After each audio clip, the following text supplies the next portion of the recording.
Hay que mencionar el espacio peligroso, que les había mencionado. La fascia profunda de la profunda en realidad está compuesta por dos hojas.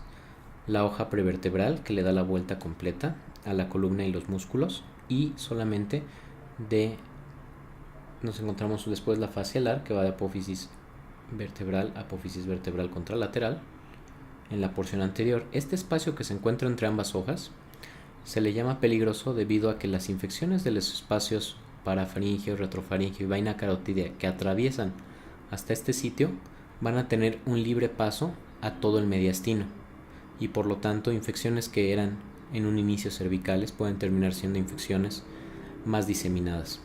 La clínica de estos también va a ser una voz en papa caliente por obstrucción, cialorrea, un cuello completamente rígido parecido a lo que encontramos cuando tenemos una irritación meningea, estridor y fiebre en picos. De los más frecuentes se encuentra el absceso periamigdalino. Si nosotros vemos a la amígdala como una estructura, va a estar rodeada de su propia cápsula, y esta cápsula va a tener una serie de tejido conectivo que la va a adosar al músculo constrictor superior de la faringe. Si en algún momento existe una infección de las glándulas salivales aledañas, vamos a encontrarnos un aumento de volumen que se va a situar entre la misma amígdala y la fosa amigdalina, es decir, el espacio que queda comprendido entre pilar anterior, pilar posterior y el músculo constrictor superior de la faringe. Lo que vamos a encontrar clínicamente es un aumento de volumen en la amígdala, una lateralización de la misma, se va hacia medial, con un abombamiento en la región del paladar, desviando la óvula hacia el lado contralateral, y generalmente toda esta zona que estoy marcando, que es el polo superior de la amígdala, es el que va a estar completamente lleno de pus. Por lo tanto, se debe de tratar. Ahora, hablando en general de estas infecciones, en la exploración física, la idea va a ser localizar la infección, para lo cual vamos a tener que hacer una palpación de cara y cuello completas, ver cuál es el tamaño y las características de la piel, verificar que no tenga un foco mastoideo, para lo cual se hace otoscopía, y luego vamos a revisar las cavidades que son más fáciles, cavidad nasal y cavidad oral. Siempre hay que poner un énfasis especial en el estado de las piezas dentales. Muchas veces, cuando no ha habido todavía ningún procedimiento dental, nos podemos encontrar algunas caries que ya empiezan a tener salida de pus. Visualización de la orofaringe para buscar asimetría de pilares, abombamiento de la pared posterior y desviación de la óvula. Y compromiso de la función, así como las complicaciones. Hay que recordar que las infecciones que afectan un espacio van a tender a ir a los espacios aledaños. Por lo tanto, la complicación de un absceso periamigdalino va a ser la afección del espacio parafaringeo. La infección de un espacio sublingual va a ser la comunicación hacia el submandibular. Un espacio submandibular va a tender a comunicarse hacia el parafaringeo también, y el espacio parafaringeo va a tener una complicación yéndose hacia el retrofaringeo. Para poder hacer una localización adecuada de esto, vamos a utilizar estudios de imagen. La manera más antigua y más utilizada es la placa lateral de cuello, pero lo que más actualmente se utiliza es la tomografía computada. La tomografía computada nos da como una gran ventaja el poder localizar exactamente la extensión y los espacios afectados. Podemos utilizar una tele de tórax si es necesario para evaluar la extensión a mediastino, pero en general lo más sencillo es que la tomografía computada abarque hasta tórax. Y una tomografía de cuello debe de siempre ser llevada desde la base de cráneo, por lo menos, hasta el arco de la aorta. Y siempre debe de estar contrastada. Una tomografía de cuello no contrastada no tiene utilidad porque no nos va a permitir distinguir entre adenopatías y vasos. Y aquí lo que necesitamos más es ver cuál es la extensión. El ultrasonido tiene un uso limitado cuando hablamos de diagnóstico porque no nos va a permitir ver algunos de los espacios más profundos. Sin embargo, su utilidad en infecciones que son muy limitadas a un solo espacio es extremada, debido a que nos puede servir como guía para hacer una aspiración y de esa manera dar tratamiento conservador. La resonancia magnética no se suele utilizar tanto debido a que los tiempos de adquisición de imagen son más largos y el paciente en general va a requerir tratamiento a la brevedad. de la tomografía, el estudio de imagen más utilizado entonces tiene un valor positivo predictivo de 82 y negativo del 100%. Es decir, si la tomografía es normal, estamos seguros de que no tiene un absceso. Siempre vamos a pedir la contrastada porque además vamos a tener realce de las paredes del absceso y va a ser prácticamente un mapa en el cual nos vamos a guiar para saber cuál va a ser nuestro abordaje. Podemos ver aquí dos tipos diferentes de abscesos. El primero, vamos a hacer un rápido repaso: la arcada superior, las ramas de la mandíbula, podemos ver la parótida de un lado, el espacio parafaringeo que está formado por grasa, los vasos. Y aquí debe de estar la amígdala. En el lado contralateral nos encontramos otra vez al macetero, los pterigoideos, la parótida, y podemos ver cómo la porción medial de la parótida, el lóbulo profundo, ya no se ve de una característica normal. Podemos ver como la grasa, que igual que la grasa que está por debajo de la piel debería ser bastante oscura, en este lado izquierdo está borrada y no vemos con facilidad la distinción entre el parafaringeo preestiloideo y el postestiloideo. Aquí estamos hablando de una infección que todavía no ha llegado a formar una cápsula. Esto es una celulitis. En cambio, en la imagen del lado derecho estamos viendo una imagen que tiene un reforzamiento de la periferia y una zona hipodensa en su interior. Esto corresponde completamente a un absceso.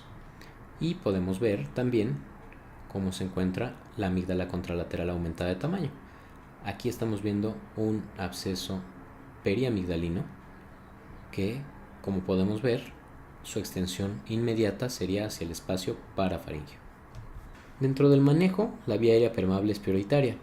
Generalmente, si el paciente está en condiciones, se debe de intentar hacer una intubación endotraqueal. Muchas veces vamos a necesitar que esta intubación sea asistida por medio de un fibroscopio.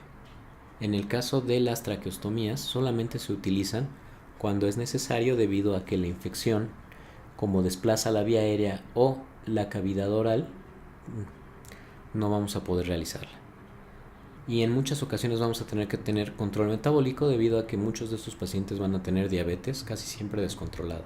Hablamos de que estas son infecciones polimicrobianas y vamos a encontrar casi siempre tanto aerobios como anaerobios. Por lo tanto, vamos a tener que utilizar un tratamiento empírico tomando en cuenta la cantidad de bacterias que se pueden encontrar. Generalmente dejamos clindamicina combinada con algún beta-lactámico o alguna cefalosporina.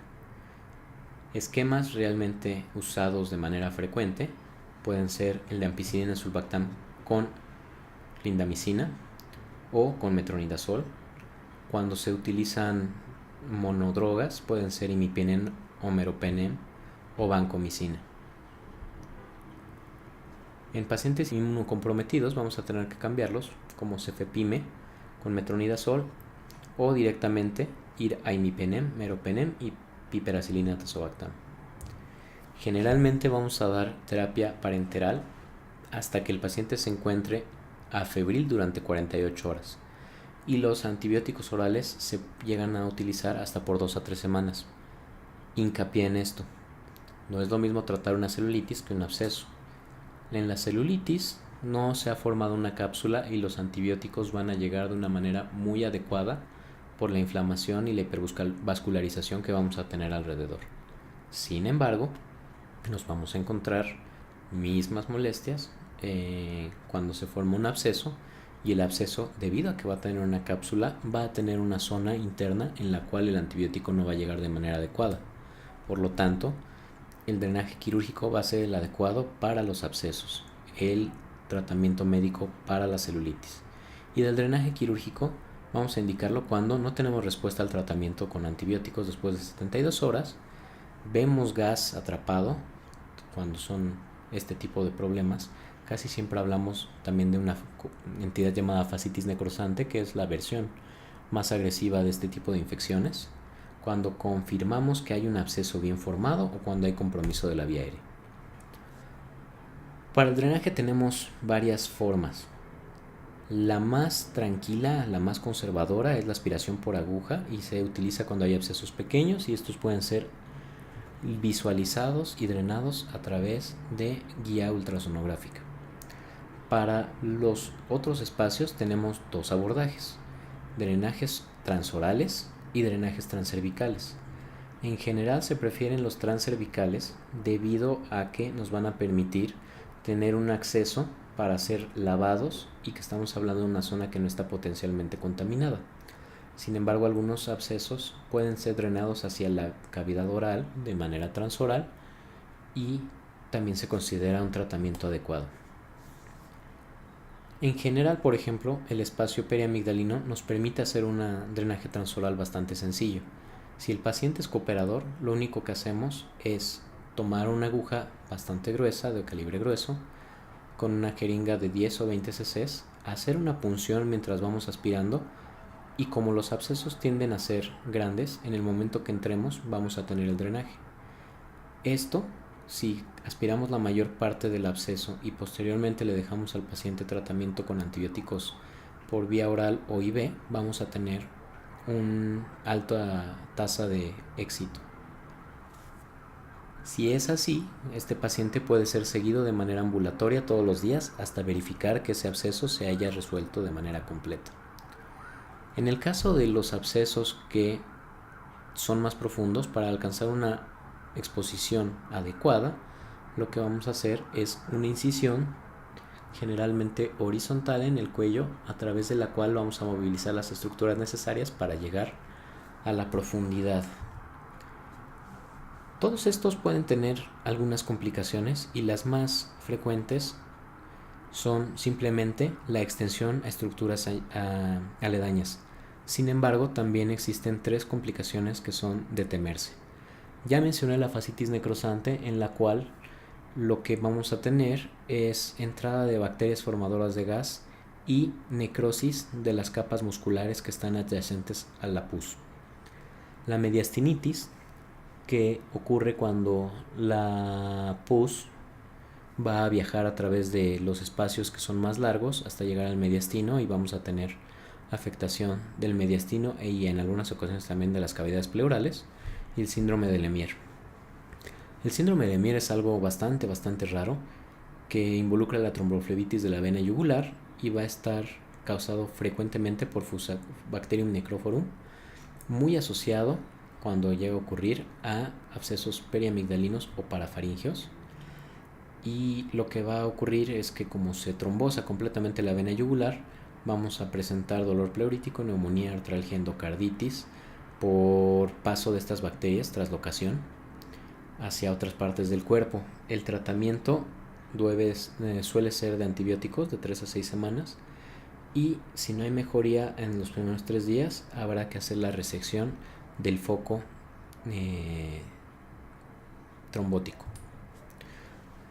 También tenemos la posibilidad de mediastinitis, en la cual vamos a tener un dolor torácico intenso, generalmente ensanchamiento del mediastino en la placa de tórax, y generalmente esto va a requerir un manejo multidisciplinario, en el cual también cirugía de tórax vaya a prestar principal atención en la colocación de sondas pleurales para el drenaje adecuado. Con esto terminamos las infecciones de espacios profundos, y no es mi intención que sepan exactamente todos los espacios, pero sí que entiendan cómo se propagan estas infecciones y lo crucial que es dar el diagnóstico y tratamiento adecuados, así como el manejo de la vía aérea. Generalmente tienen que ser manejadas por un especialista.